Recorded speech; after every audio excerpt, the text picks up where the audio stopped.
भारत वर्ष स्वाधीनतार 78 वर्ष पर एवं स्वतंत्र ओडिशा प्रदेश गठन होबार 88 वर्ष पर प्रथम थर ओडिशा रे देखिबा को मिलिला जो माने गोपालक जो माने जादव जो माने गोपाल समाने सरकारी भावे मुख्यमंत्री कामधेनु योजना रे आंध्र प्रदेश राज्य गाई किणी आसुथिबा समय रे सेप्टेम्बर मास 28 तारिख बरमुंडा ओभरब्रिज उपर आक्रमण सॉरी अगस्त 28 तारिख बरमुंडा ओभरब्रिज उपर आक्रमण एवं सेप्टेम्बर मास 6 तारिख पलाशुणी छात्र उपर आक्रमण। ये आक्रमण को मन करछंती ये आक्रमण काहे कि होची आ कोन पाई होची आमे जो माने गाईर रक्षक गोपाल जादव एवं दुग्ध चाषी आमे गाई को गोमाता रूपे आमे निजे मध्ये पाळुछु। भगवान श्री कृष्ण गोपाल घर जन्म होइते एवं सरकार हमकु ओडिशा जे माननीय मुख्यमंत्री श्रीयुक्त मोहन चरण माझी तांको सरकार निष्पत्ति लेछि जे ओडिशा रे दुग्धर उत्पादन 65 लाख लिटर रु 1,30,000 लिटर जाय करिवो 2029 मसिया भितर एवं तांको सरकार कर निष्पत्ति पाई ओडिशा रे दुग्ध चाषी मानकु समाने मुख्यमंत्री कामधेनु योजना रे ऋण जोगै देले आ से ऋण जोगैबा जोगु आमे सब हिताधिकारी माने चाषी भागरे जहा सरकार कर नियम रहिछि गाइडलाइन रहिछि बाहर राज्य रु गाय किना जिवो यदि ओडिशा रु गाय किना जाय त ओडिशा रा गाय सेही क्षीर उत्पादन करिवो एवं दुग्ध उत्पादन मूल्य दुग्ध उत्पादन दुई गुण होई पाइबो नै तणो आंध्र बा हरियाणा छत्तीसगढ़ तेलंगाना विभिन्न बाहर राज्य रु गाय आनिया पाई काम मुख्यमंत्री कामधेनु योजना रे नियम रहिछि सेही नियम अनुसार हमर दुग्ध चाषी माने कामधेनु योजना रे गाय होउछन रास्ता रे अटकौछन्ती को माने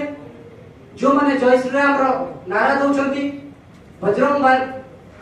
दल रो ना कहउछन्ती गोरक्षक रो ना कहउछन्ती बा बेले बेले आरएसएस रो ना कहउछन्ती आमे मुख्यमंत्री के श्रीयुक्त मोहन चरण माझी को आज मध्य मीडिया माध्यम रे बड़ा माध्यम रे आपन प्रश्न करिया पे चाहूछु जे जो सरकार मुख्यमंत्री मोहन माझी को सरकार जो निष्पत्ति लेछि से संगठन गुडी को होचंती बजरंग दल हो विश्व हिंदू परिषद हो बा आरएसएस हो तांकर मदर अनुष्ठान बा हस्तु प्रति अनुष्ठान सेमान तांको सरकार जो निष्पत्ति लेछि राज्य रे दुग्ध उत्पादन दुई गुण होबो ताले सेमाने कोळे तेरा अंतराय आरएसएस बजरंग दल विश्व हिंदू परिषद एमाने सतरे असली ना नकली जो माने हम दुग्ध चाषी मानक ऊपर ओडिसा तमाम आक्रमण करछथि केवल बरमुंडा ओवरब्रिज ऊपर में केवल पलाशुणी ऊपर पलाशुणी ठारे में बरगड़ ठारे आरंभ करी पश्चिम ओडिसा ठारे आरंभ करी नुआपड़ा रे दुग्ध चाषी मानक दुई जन दुग्ध चाषी गाई आनी आसुथिबा समय रे सेमानकु परिश्रा पियाइले सेमान दलित लोक थे दुग्ध चाषी जे कोन जाति रही पारे से दलित होई पारे ब्राह्मण होई पारे कर्ण होई पारे क्षत्रिय होई पारे आदिवासी होई पारे किंतु दुग्ध चाषी समस्त वर्ग ए आक्रमण दुग्ध चाषी ऊपर होउची तेणु आज मीडिया माध्यम रे हमर जो तीनटा दाबी रहिछि आसंता 17 तारिख संध्या सुधा माननीय मुख्यमंत्री श्री मोहन चरण माझी पुलिस को हमें अनुरोध करूछु जे समस्त गो माफिया गो गुंडा जो माने आम भाई मानकु चाषी मानक ऊपर आक्रमण कले समस्त चाषी को आक्रमण करिवे समस्त चाषी को जो माने आक्रमण करछथि समस्त को गिरफ्त करिवे हमर प्रथम दाबी एवं द्वितीय दाबी होछि जे मीडिया बंधु मानक द्वारा कहया चाहूछु यदि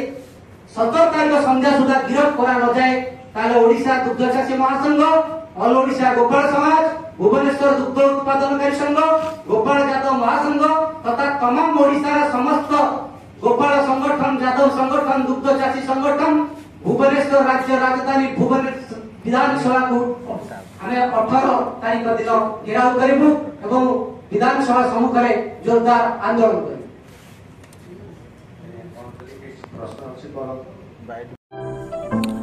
अधिक खबर पाई आम चैनल को लाइक शेयर और सब्सक्राइब करंतु।